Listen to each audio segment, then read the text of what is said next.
welcome Victoria to the podcast. Hi, and thanks for having me. Absolutely. I read the first book in the Enhanced World series a few weeks back and adored it. Aww. Just adored it and got really into everybody. So I'm really looking forward to reading the next stuff in the series. For those who don't know Enhanced World, tell us a little bit about what's happening in that world. Okay, so it's called a paranormal series, but I don't really like to call it paranormal because it's actually based on normal human science, evolution, just speeded up a little bit. My superheroes aren't wearing costumes and ties. Not that there's anything wrong with that, Christopher Reeve and all that, but the guys that are there are just humans that are born today rather than in 1,000 years. And every ability that they have is 60% science, 20% me speeding things up quite a lot a bit, and 20% me making things up. I have to be totally honest. Sometimes I take things a little too far. But no, it started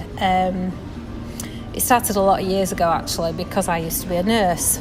And when I was doing my nurse training, I was doing my surgical rotation. And we got a little boy in, 7 years old, with suspected appendicitis. Except he didn't have one. When they did the scan, he didn't have one. And the surgeon told us that kids these days are being born without their appendix because they don't need it anymore. And it's similar to the something like in the last 100,000 years, our teeth size have halved because we don't use them.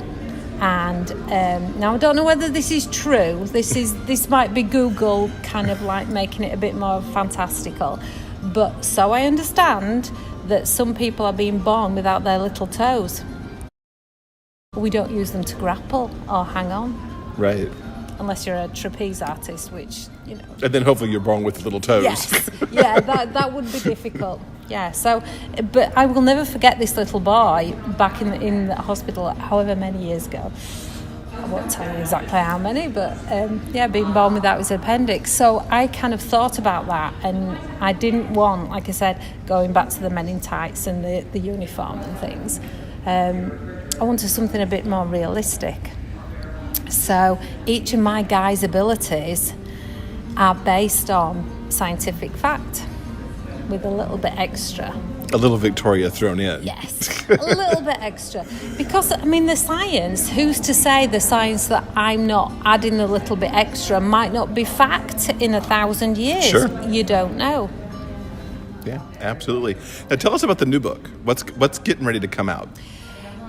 Guarding His Melody, because the Enhanced is a series, and I'm not sure whether Dream Spinners define it as this or it's just me. I call it a true series. Like, you can't really read book 3 without reading book 1 because it's very dependent on one another. But Guarding His Melody is the 4th book, and it is a standalone. Because back to my world, the books 1 to 3 are based on these individuals being born with abilities, and they are shunned by the general public, and they're not very popular because some of these abilities they can't control. And we're talking about setting fire to things and stuff like that. So the kind of there's no one ability that's exactly the same as the other. So the regular humans don't really know what to do with these people. So they have a lot of background to put up with, and they've been in prison and they've been taken off the parents, and some of the kids the parents can actually give them away if they can't cope with them. Mm-hmm. So there's a lot of background that kind of we're already there at the point at which they decide that when I'm saying they, I mean the powers that be decide that they've got to do something with these humans. And my section, which is set in Tampa, Florida, because I know the Florida weather, they decide to have an FBI SWAT type team with these individuals because they're kind of the world's waking up to the fact that they should use these individuals possibly to fight other individuals that are like them that the regular human police can't cope with. And but the proviso is that each enhanced has to have a human partner. So there we are, book 1, they're going to start the unit up. The enhanced do not like the regular humans. They resent the hell out of the regular humans. And we have my little Finlay Mayer, who's always wanted to join the FBI since he was a kid. But he's dyslexic. And he wouldn't pass the written test that they do at school and stuff like that to get that far. And it's his last chance to be in the FBI. Yeah, I loved Finn so much. He's amazing, he's Finn. So, the first book is Finn and Talon. And actually the second book is Finn and Talon as well, because the first book was so much setting up the universe. It didn't really go into... They got to a happy for now at the end of book 1, and they don't get to their happy ever after until book 2. But every other book is a separate couple. Who do we have in this book? In this new one? This is Sebastian, who is he's 20 years old. He had meningitis when he was a child, and he's now deaf, completely deaf. And unfortunately, on top of that, he also transformed into an enhanced when he was 11 and 12. So he's kind of got a double whammy that he's had to put up with. His father his father's got a lot of money. He owns his own electronics business, and he has decided, as his father, that he is going to make Sebastian hear. And this kid has been experimented on for years because the enhanced do not have the same legal rights. There's a lot of complicated guardianship rules, etc. They don't have the same legal rights, so he can't even tell his father no at 18. The enhanced have to go with these guardianship rules until they're 21. So the book starts where there has been threats to lives, and there's actually been a killing on people that are close to Sebastian, and they think all the way through the motive is his father's money. And I can't really tell you. That's fair. Anything else. Who does Sebastian end up paired with, or is that his bodyguard? Ah, nice. Yeah, it's very much a Kevin Costner moment. No, but yeah. No, he gets a regular human bodyguard, because on all of the other books, the enhanced has been like the protector, the big FBI type guy. Well, and this story, it's flipped. It's the human protecting the enhanced. Because I also thought about all these enhanced are being born, but I've only focused really on the FBI unit and the people that they're coming into contact with. There might be all these enhanced people who run a bakery, work in a coffee shop, and that's why I kind of wanted to explore the world a little bit more. That's cool. How did you decide on this particular pairing for this book? What was the inspiration behind them? A lot of my inspiration goes back to my nursing, and I also I was a teaching assistant, and I used to be responsible for the children who needed a little bit more help. And so a lot of my children that are in the books have a little bit extra, and they might need a little bit extra help in some things like Down syndrome, deafness, anything like that that's just that a little bit extra. That I really love looking at that sort of thing, because those kids are important to me. And you mentioned there's real science here. I believe your percentage was like about 60%. actual science. It's very I don't really want to describe the science in this particular book because obviously it comes out on Tuesday and I don't want to give it away, except I will say that Sebastian isn't deaf. I mean, he's deaf at the start of the book and he's still deaf at the end of the book, but his hearing, he hears on a different frequency to the rest of the humans, and that's all I'm going to say on that. I'll people have to read the book to find out that science. But the science for the other guys in book 3, Beneath This Mask, we talk about Gale, and this Gale's skin is impervious. You can't fire a gun at him, you can't slash him with a knife, you can't penetrate his skin like that. And it goes back to babies in the uterus. They have something called a KLF4 gene, and it's that gene inside the human body that makes the skin waterproof. And normally the KLF4 gene is turned off at the point of birth in humans, and Gale's wasn't. Yeah, I remember that in book 1 kind of being a thing. That's my little twist, yeah, that gene has never been turned off in his body, so his skin's impenetrable to missiles and stabbing and shooting and things like that. How important was it for you as you kind of conceived this to find the true science instead of just creating your world out of nothing? Very important. I wanted some basis of scientific fact and reality in every ability, and I have something in every single one. It's like Sawyer, and even though we haven't had his book yet, his ability is known. Sawyer can make himself invisible. Now that sounds very much up with the fairies and all this, but it isn't. Everybody has a magnetic field in your body, and normally humans' magnetic fields are really, really low. Sawyer's is off the charts. And okay, this is really complicated, but basically your magnetic field or how you biologically react with light is how cloaking devices are made. So I've gone that one little jump extra, and Sawyer's magnetic field, because it's off the charts, means that he can make his body act like a cloaking device. I wouldn't mind having that. So like I say, there's like 67%, 70% of actual fact, and there's not much of a jump to actually get to my guy's abilities. And Talon, who's the team leader,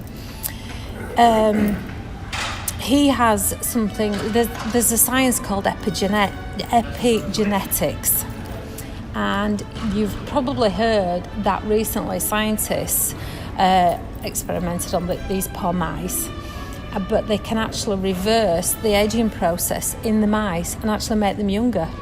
That's an actual thing now, and it's called epigenetics. And so I kind of went one stage further. If they can slow down the aging process in mice, my enhanced can actually slow down every process in his body.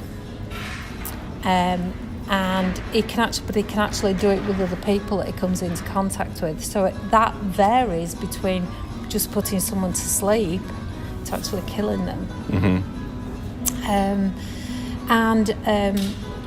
It's all connected with his DNA and talent, because you can't change your actual main DNA, but people's DNA can take on abilities like, they change the genome or something, I think it's called. Right. Depending on who they're with, who they spend the most time with. And so Talon is taking on the abilities of the team. And that's how I got around that as well. Are these as fun to write as they sound? Oh, yes. I am having so much fun with this series, because while I was here actually on we should Thursday say morning, for folks who couldn't Yes. figure out because of our setting, we're actually recording this during the Dream Spinner author workshop. Yes. fabulous weekend. But Thursday morning, the next book that I'm actually writing, because there's 2 to come out. There's the standalone Guarding His Melody on Tuesday, and then in December, a lot of people have been waiting for Vance, Who's My Gentle Giant. His story's coming out in December, but the next one that I'm actually writing at the moment is Eli's story, and Eli can make flames come from his fingers. And on Thursday morning, I kind of knew what I wanted to say, but on Thursday morning we spent like 2 hours on research, and Charlie Cachet was helping me, and we worked out the science behind how that physically can actually happen. So I'm so excited about that. Excellent. Yeah. We get good stuff here at the workshop for sure. Yeah, it's fabulous. Now, besides Enhanced World, you also do M-preg series. I do. What's happening with that series? I've got 2 paranormal M-preg series that are both complete. I may add a 4th book to my Kingdom of Ascara series, but I'm actually wanting to do another one, which I will be hopefully starting at some point next year. Because I do like my M-preg occasionally. Anything else coming up on the horizon for you? Yes, I've got a new series with Dream Spinner starting next, coming out either February or March, but there will be some paperback copies available for Coastal Magic. Excellent. For the folks going there.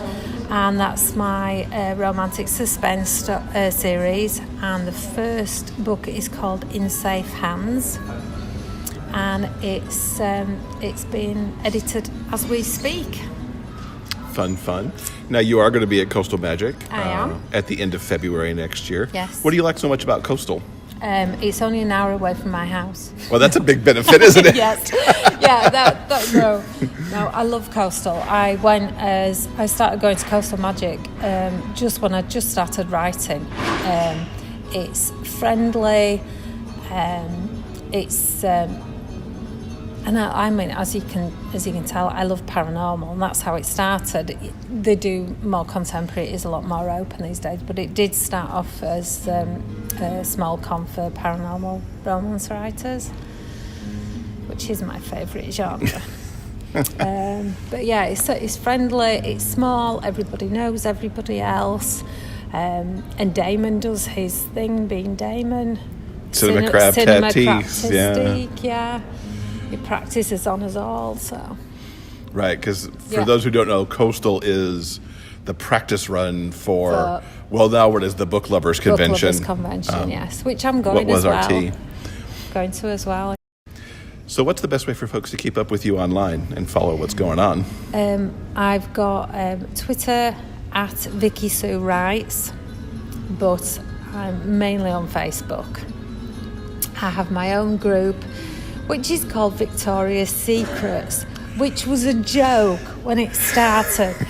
But now I have regularly about 10 people who just want the underwear, the ladies' lingerie, and they're really not interested in reading gay romance at all.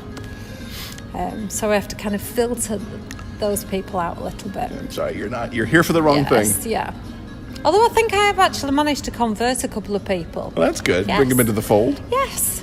Yeah. They came here for knickers and bras, and they've gone home with romance. So that was the same sort of thing. I think that's really. a win-win, right? For sure. Natural progression. And do you have a website? I do, victoriasue.com. And incidentally, on the website there are free stories, free enhanced stories. In the group, the Victoria's Secrets, there is also a free 8,000 word paranormal short story that they can just download from the files. And I nearly forgot about this as well. I actually started my newsletter last week. The first one went out last week.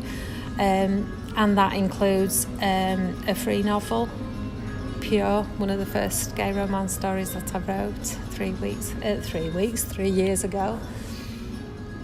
What got you into this 3 years ago? Okay. What was the catalyst?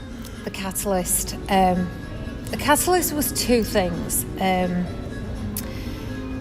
Again, this is a little bit more of an involved story, and I actually wrote about this in my newsletter, but again, a few years ago, more years ago than I'd like to kind of tell you today, but back to my student nursing, and I met a patient called Mickey, and Mickey was dying.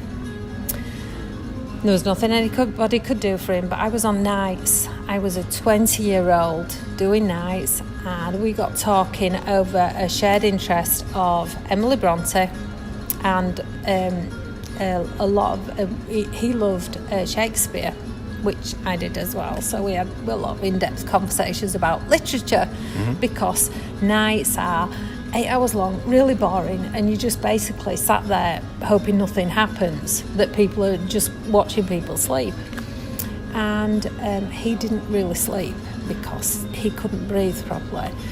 And I walked into his room one night, and he was reading Mills and Boon, which was the UK version of Harlequin. And I made this joke about this hot cowboy on the cover. And he looked at me and he said, well, this is the closest I'm ever going to get to having a cowboy of my own. And I thought he was talking about dying. And I, 20 years old, and I'm thinking, what do I say? Because, you don't have really a lot of life experience to be able to say anything to this young man. And he was talking about the fact that the books that he could get his hands on, the gay romance books, basically they didn't exist. They always were the person who got killed. They were the best friend who got shot or died or something awful something happened. Tragic. There was never ending. Exactly. So he actually wasn't talking about his own circumstances. He was talking about the fact that he couldn't get gay romance, and I'll never forget that, ever. Even though that wasn't fully the catalyst. I just won't ever forget Mickey. And then I was reading a vampire series. And